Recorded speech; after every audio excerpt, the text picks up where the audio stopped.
Vi står her med manager Axel. Han er manager for Laura. Hvad har du at sige, før Laura skal udføre sit dødsensfarlige stunt?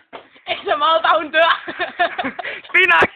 Her har vi Laura. Woohoo! Fantastisk kolonarisk. Ja, ja, selvfølgelig. Det kan alle jo.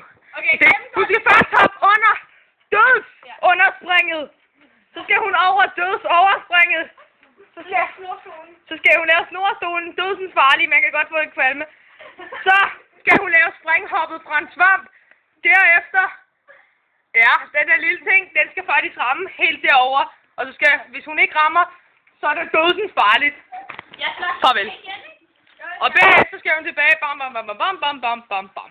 Okay. Godt. Det var ikke så dødsensfarligt alligevel. Okay. Tilbage er det ikke dødsensfarligt. 3, 2. Okay, vi tæller lige forfra. 1, 2, 3. Okay. 3, 2, 1. Minus 0. Ja, piu, piu.